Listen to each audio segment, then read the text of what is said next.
चक्रवर्ती सम्राट महाराज भर्तृहरि जब युवावस्था को प्राप्त हुए तो युवावस्था में सबके हृदय में भोगाकर्षण होता है, सबको अच्छा लगता है। सुंदर पति हो, सुंदर पत्नी हो, सुंदर महल हो, खूब भोग सामग्री हो, हमारी आज्ञा पालन करने वाले सेवक हो, आदि आदि। जितना तुम सोच सकते हो उससे बहुत अधिक महाराज भर्तृहरि जी के पास था, क्योंकि चक्रवर्ती उसे ही कहते हैं। भूमंडल में एक छत्र राज, जहां से सूर्य उदय होता है और जहां सूर्य अस्ताचल को जाते हैं वहां तक उनका एक छत्र स्वामित्व। छोटे भाई विक्रमादित्य महान बलशाली, महान बुद्धिमान, कुछ कमी नहीं। भर्तृहरि जी के हृदय में स्त्री के प्रति आकर्षण पैदा हुआ, सर्व सामर्थ्यशाली थे, आदेश किया। कई बार सुनाया है पर ये बार बार सुनकर कम से कम समझ में तो आ जाए। विश्व की सबसे सुंदर राजकुमारी को हमारे पास पत्नी के रूप में वर्ण करने के लिए लाया जाए। कौन नहीं चाहेगा ऐसे सम्राट, ऐसे सुंदर वैभवशाली राजा को अपना पति बनाना।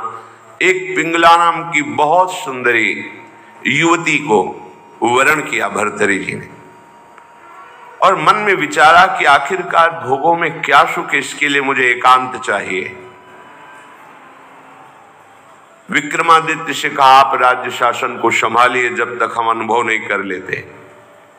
महल में किसी भी तरह की राज दरबार की बात लेकर कोई ना आवे, मुझे स्वतंत्र छोड़ दिया जाए। राजाज्ञा, संपूर्ण भोगों की बाहुल्यता महल में। क्या कभी आग में धीरे धीरे घी डालने से आग शांत होती है क्या? ऐसे ही भोगों को भोगने से कभी कामाग्नि शांत थोड़ी होती है, और भड़कती है। अगर सुख हो तो विश्राम मिल जाए। एक दिन पिंगला काफी समय व्यतीत होने के बाद वो अपनी महल की पीछे खिड़की से झांक रही थी। पीछे अश्वशाला थी, वहां घोड़ों की रक्षा और सेवा कराने वाला अश्वपति अपने सेवकों के द्वारा घोड़ों की देख रेख, उनकी सेवा कराता था। बहुत ही हष्ट पुष्ट जवान। पिंगला देखकर आसक्त हो गई, एकांत में मिलने लगी। जब महाराज विश्राम को होते तो एकांत में मिलने लगी। गुप्तचरों के द्वारा यह बात जब विक्रमादित्य को पता चली तो बहुत अंदर से पीड़ित हुए कि क्या करूं, अगर मैं कुछ कहता हूं तो कहीं संशय न कर लिया जाए, अगर कहता नहीं हूं तो ये राजा के प्रति बहुत ही बड़ा विश्वासघात हो रहा है, और वो मेरे भ्राता हैं, मैं ऐसा सह नहीं सकता। एकांत में मिलने की प्रार्थना की। बहुत प्रवीण थी पिंगला, समझ गई। महाराज ने कहा, आज मेरा भाई मेरे से मिलना चाहता है, पता नहीं क्या समस्या है। उनका मुझे पता है, जाइए पहले आप पूछ कर आइए। राजा को आश्चर्य हुआ, मेरे तक बात नहीं पहुंची, इसको पता है। बहुत प्रवीण थी, पर विषयों में प्रवीणता कोई प्रवीणता नहीं कहलाती। प्रवीणता तो विषयों के त्याग की होनी चाहिए। बुद्धिमत्ता गड्ढे में गिरने की नहीं होती, बुद्धिमत्ता उससे निकलने की होती है। विक्रमादित्य ने कहा कि मेरी बात पर विश्वास किया जाए महाराज, जो महारानी पिंगला है इनका चरित्र ठीक नहीं है, ये अश्वपाल से संबंध रखती हैं, ऐसा मुझे गुप्तचरों के द्वारा पता चला है। आवेश में अंदर गए।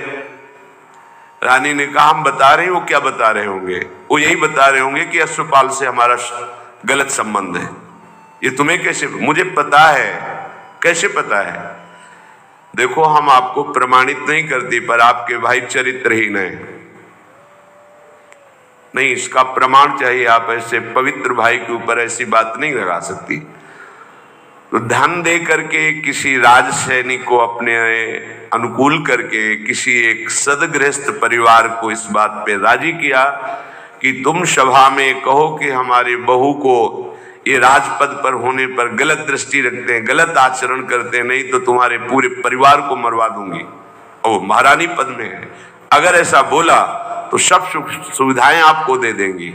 वो बेचारा राज भय के कारण ऐसा ही बोला। महाराज की आसक्ति थी पिंगला में, भर्तरी जी की।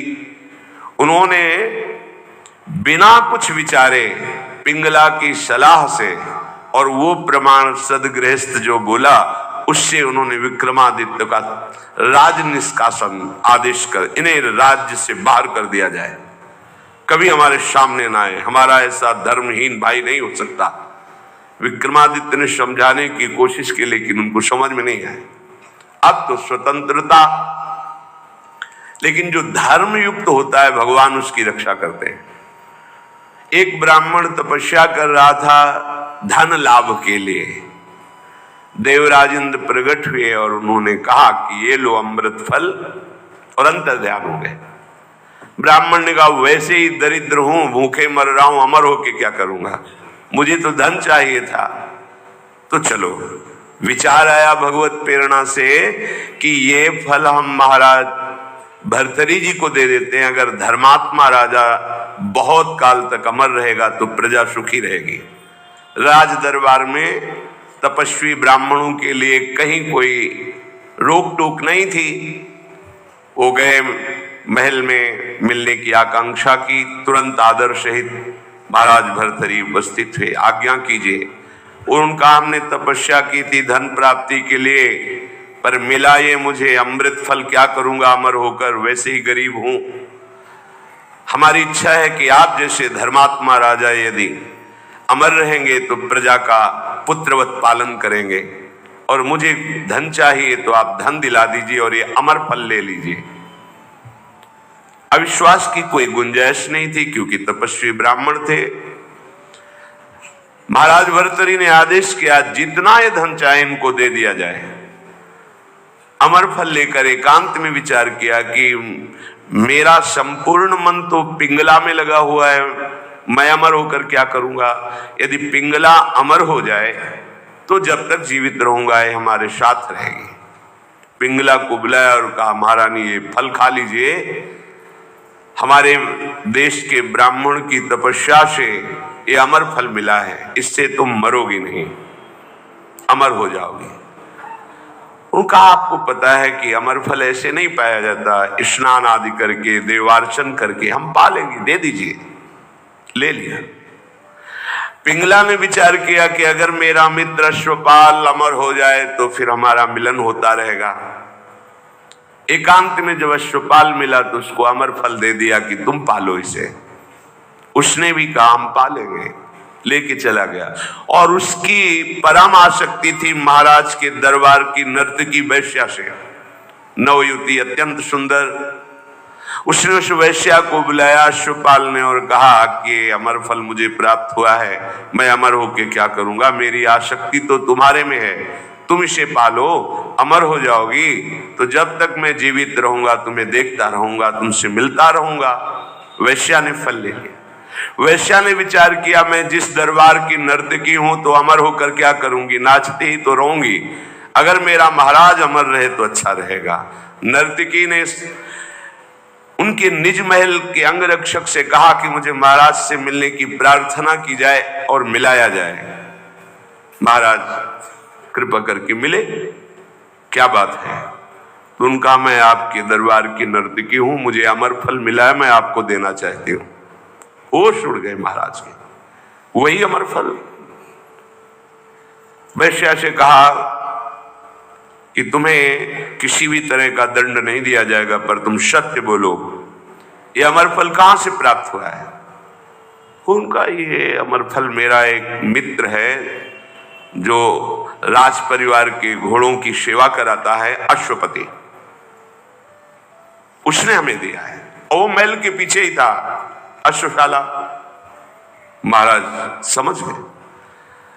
उसको बुलाया अश्वपति को और कहा भाई वैसे तो खड़े खड़े हम तुम्हारे सैकड़ों टुकड़े करवा सकते हैं, तो हम तुम्हें क्षमा करते हैं, यदि तुम हमें सच्ची बात बता दोगे कि तुम्हें अमर फल कहां से प्राप्त हुआ है।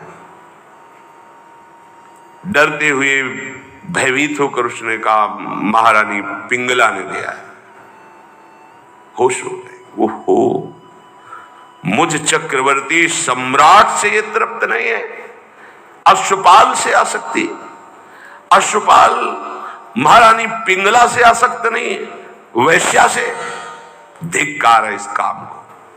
सभा में कलम पधार रहे ऐसी घोषणा कर दी जाए और गुप्तचरों को भेजा कि विक्रमादित्य जहां भी किसी भी जंगल में कहीं भी खोज कर लाए जाए, हम उनसे क्षमा याचना करेंगे, वो मेरे भाई हैं, मेरे से गलती हो गई। गुप्तचरों को पहले से ही पता था कि वो कहां हैं। विक्रमादित्य को भी बुलाया गया सभा में। भर्तृहरि जी पहुंचे और कहा पिंगला को उपस्थित किया जाए। राज आज्ञा, तुरंत पिंगला जी को उपस्थित किया गया। बोले मेरे देश के ब्राह्मणों की तपस्या का फल संपूर्ण प्रजा और राज्यसभा देखे। मैं अपनी तलवार से रानी का गला काटूंगा, पर वो मरेगी नहीं क्योंकि इसने अमृत फल खाया है। और तलवार खींचा, जे ही प्रहार कर वो चीख पड़ी, नहीं महाराज रुकिए। क्यों? तुम्हें संशय है? अमृत फल मिथ्या नहीं हो सकता। उनका मैंने पाया नहीं। क्या किया? अश्वपाल को दे दिया, क्योंकि मेरी आसक्ति अश्वपाल से। कुछ न किसी से फिर नहीं बोले। राज मुकुट सिंहासन पर रखकर और कहा विक्रमादित्य तुम इसका पालन करना, मैं ऐसे निकृष्ट संसार का आश्रय नहीं लूंगा। धिक्कार है। कैसा ये काम है जो मुझ चक्रवर्ती सम्राट से ये पिंगला तृप्ति का अनुभव नहीं कर पाई, विश्राम नहीं मान पाई। ये अश्वपाल से, अश्वपाल महारानी से नहीं, एक वैश्या से। धिक्कार इस काम की वृत्ति को, धिक्कार इस झूठे संसार के प्यार को। और घोर वैराग्य में जीवन व्यतीत किया और भगवान शंकर का साक्षात्कार करके ये वरदान मांगा कि कभी मुझे सम्मान से भिक्षा भी ना मिले, क्योंकि ये सम्मान ही संसार के राग को पुष्ट करता है।